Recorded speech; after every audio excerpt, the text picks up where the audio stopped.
Kami akan ajak Anda langsung menuju wilayah terdampak bencana longsor di Cisarua, Kabupaten Bandung Barat, Jawa Barat. Dan ini adalah visual terbaru, di mana ini merupakan hari kelima dari operasi pencarian terhadap korban terdampak longsor di Cisarua, Saudara. Terdapat ada 4 atau 5 alat berat yang terlihat di visual Anda. Lebih dari 5 alat berat yang saat ini terus dioptimalkan untuk melakukan pencarian atau mencari korban terdampak longsor di Cisarua, Kabupaten Bandung Barat, Jawa Barat, Saudara. Sebelumnya, Saudara, memang dari informasi yang kami dapatkan dari jurnalis Kompas TV Niko Anggriawan tadi, dikatakan bahwa ada 4 alat berat tambahan yang baru saja tiba di lokasi bencana longsor di sana, setelah sebelumnya setidaknya ada 17 alat berat yang sudah dioptimalkan untuk mencari korban terdampak bencana longsor di Cisarua, Kabupaten Bandung Barat, Jawa Barat. Kita berharap saat ini, Saudara, kondisi cuaca bisa mendukung begitu ya, bisa kondusif agar pencarian terhadap korban ini dapat berjalan secara optimal. Lebih lengkap soal bagaimana perkembangan pencarian korban longsor di Cisarua, Kabupaten Bandung Barat, Jawa Barat, kita akan tanyakan Kepala Pusat Data Informasi dan Komunikasi Kebencanaan (BNPB) bersama kami melalui sambungan daring. Ada Pak Abdul Muhari. Selamat pagi, Pak Am. Selamat pagi, Mbak Disti. Ya, kalau kita lihat ini kan proses pencarian terhadap para korban ini masih terus dilakukan dan juga dioptimalkan, bahkan ini di hari kelima. Informasi yang kami dapatkan betul kalau Kepala BNPB sudah menuju lokasi terdampak bencana longsor. Fokus dari pencarian saat ini seperti apa, Pak? Terutama dengan kunjungan Kepala BNPB. Ya, tentu saja Kepala BNPB dalam hal ini terus akan memastikan supaya operasi pencarian dan pertolongan ini bisa berjalan optimal. Untuk operasi pencarian pertolongan ini dilakukan dalam 7 kali 24 jam dan memang kita harapkan 7 kali 24 jam pertama ini benar-benar optimal dan kita cukup optimis karena hingga hari keempat kemarin tim SAR gabungan sudah menyerahkan 48 body packs, ya, kantong jenazah kepada DVI Polri untuk diidentifikasi, dan hingga pukul 19.30 tadi malam sudah bisa diidentifikasi 34 jenazah. Ini perlu kami sampaikan, Mbak Disti, bahwa untuk setiap penemuan jasad korban, baik itu jasad yang utuh maupun itu potongan tubuh, itu dimasukkan dalam satu kantong jenazah terpisah. Jadi satu kantong jenazah itu berisi satu jasad utuh atau satu potongan anggota tubuh, tidak dicampur.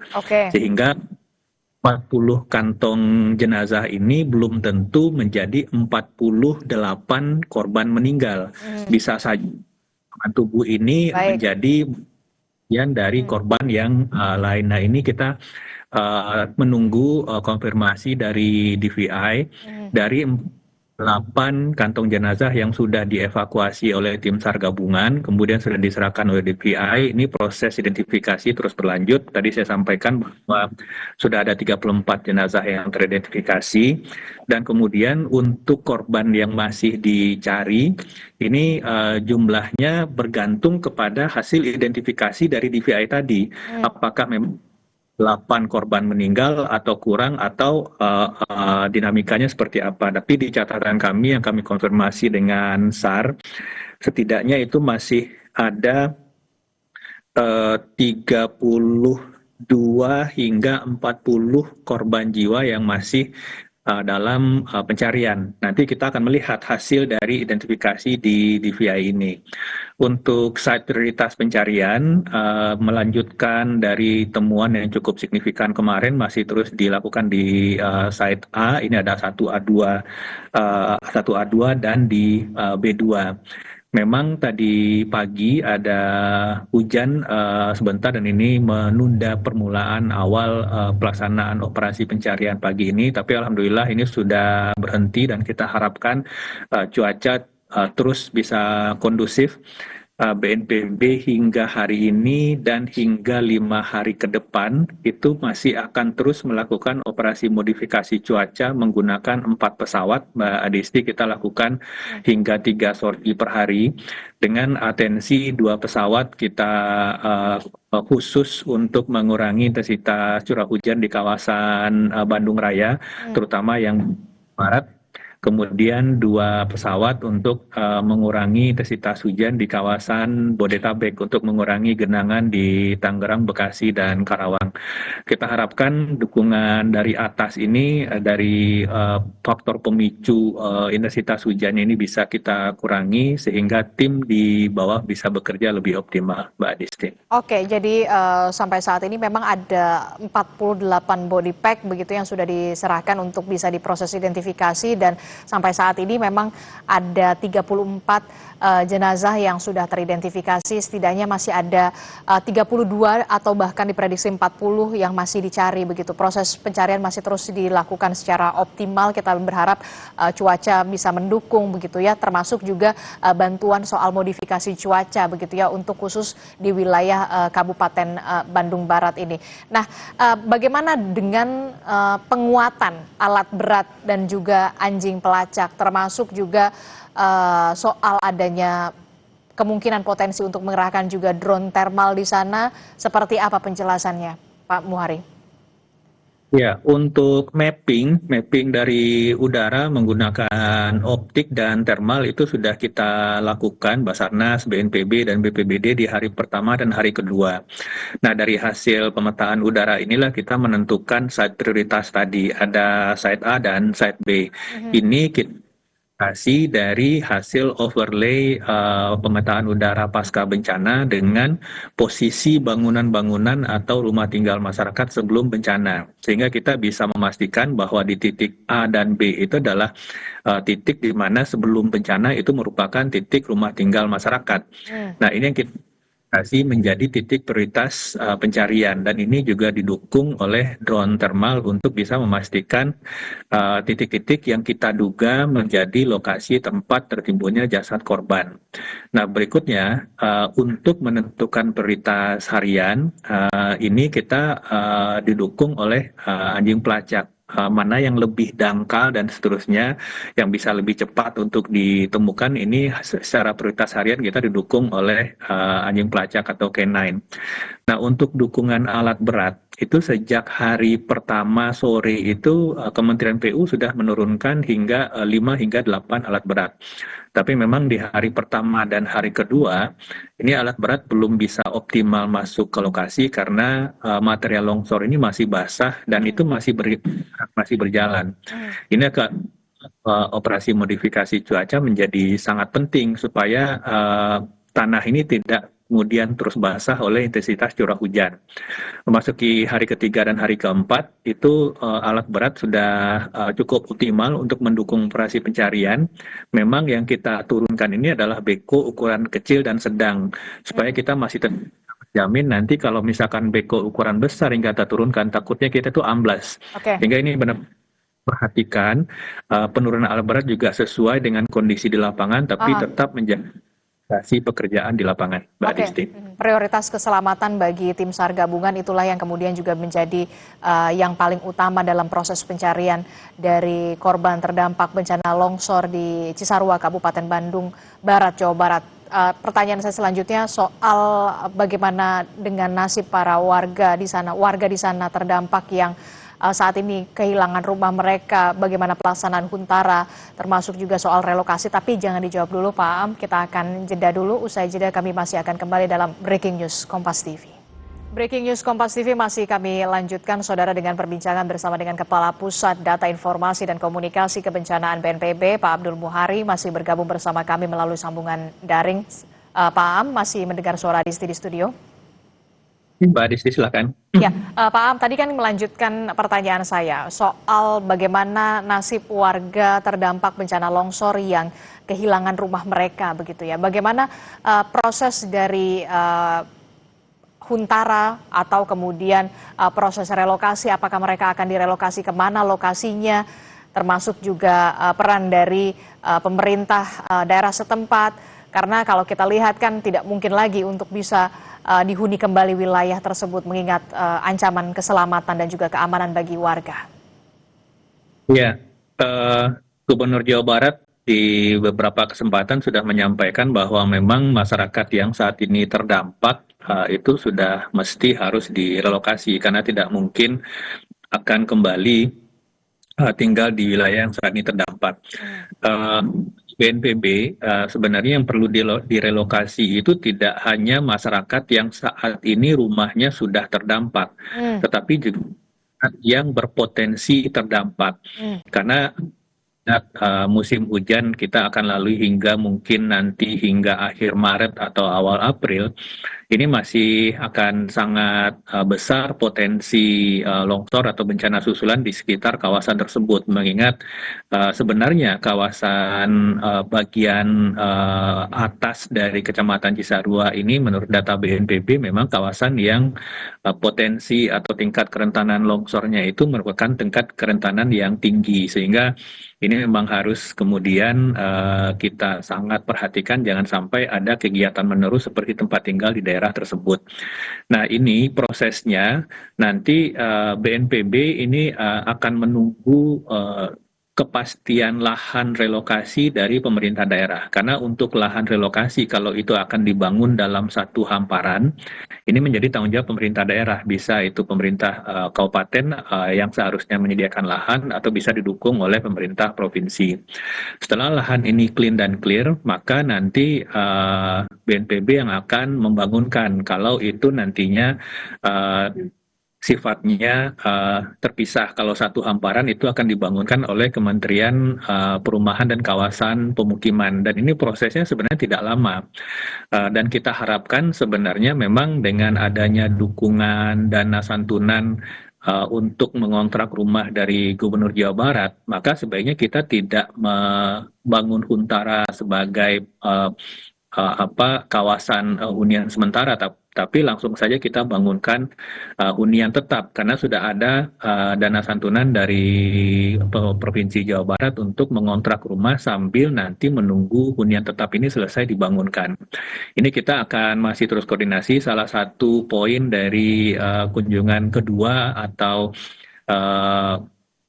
Kepala BNPB ke lokasi sebenarnya untuk mendiskusikan ini baik itu dengan pemerintah kabupaten meskipun dan dengan anggota masyarakat yang saat ini terdampak, Mbak Adisti. Jadi kita mengharapkan ini juga bisa dipahami oleh masyarakat untuk daerah yang saat ini terdampak itu memang harus kita keluarkan dari pemukiman karena kita tidak mau tentu saja masyarakat yang ini sudah terdampak atau akan berpotensi terdampak yang masih di sekitar itu akan kemudian menjadi korban bencana serupa di masa depan. Oke, jadi tidak hanya soal warga yang terdampak, tapi juga warga yang berpotensi akan terdampak. Ini yang juga ada pembahasan soal relokasi.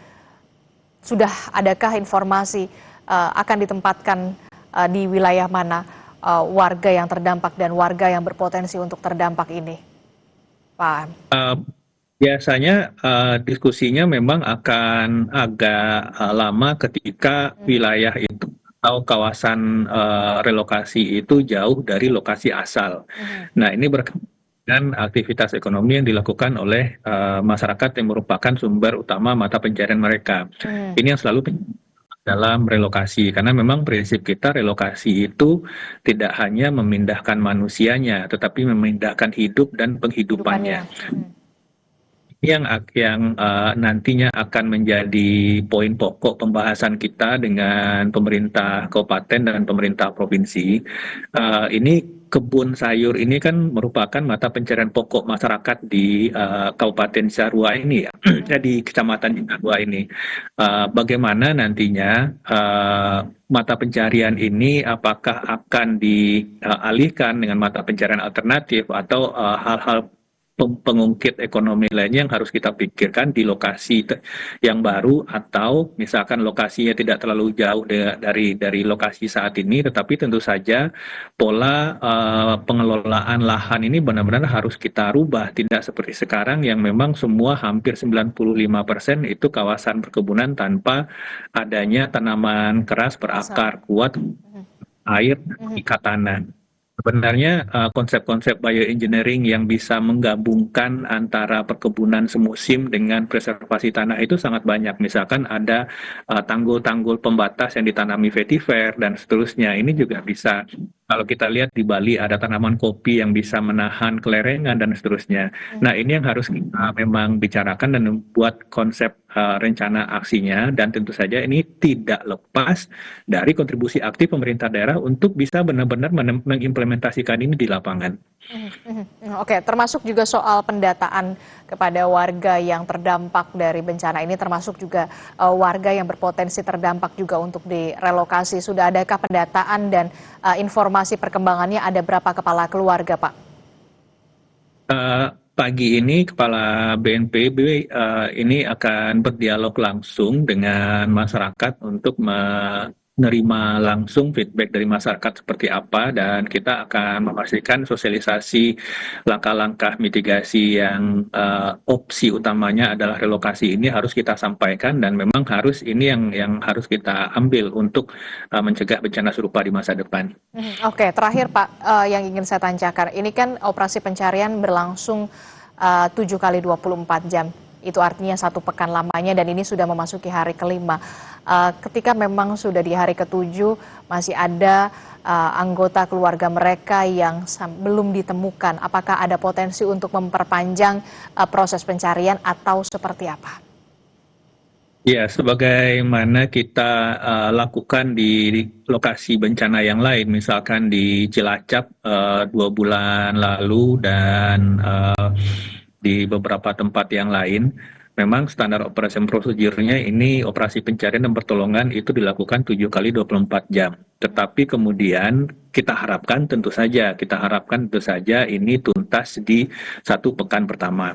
Tetapi kalau misalkan itu masih ada korban jiwa hilang yang belum ditemukan, maka kita akan berdiskusi dengan pihak keluarga dan juga pemerintah daerah. Jika sekiranya pihak keluarga menginginkan operasi pencarian masih diteruskan, maka kita akan ada skema perpanjangan 2 kali 3 hari. Jadi kemudian kalau misalkan masih belum diketemukan, kita diskusi lagi apakah pihak keluarga masih menginginkan itu diteruskan, akan kita perpanjang lagi 3 hari kedua. Nah, ini kita harapkan ini batasan yang biasanya dilakukan dalam 1 operasi pencarian. Kita akan sangat-sangat optimal menggunakan segenap sumber daya yang kita miliki supaya dalam jangka waktu 7 hari pertama kita harapkan itu bisa diselesaikan, ataupun kalau harus diperpanjang itu tidak lebih dari perpanjangan 2 kali 3 hari itu, Mbak Disti. Oke, baik, kita harapkan semuanya bisa berjalan secara baik dan juga secara optimal agar seluruh korban ini bisa ditemukan untuk bisa dikembalikan kepada keluarga untuk dimakamkan, termasuk juga soal proses selanjutnya adalah proses relokasi terhadap korban terdampak dan juga warga yang terdampak dan juga warga yang berpotensi terdampak ini bisa diberikan wilayah atau diberikan tempat lagi yang aman dan juga layak. Terima kasih Kepala Pusat Data Informasi dan Komunikasi Kebencanaan BNPB, Pak Abdul Muhari telah bergabung bersama kami. Sehat selalu Bapak. Assalamualaikum, selamat pagi. Selamat pagi Mbak Disti.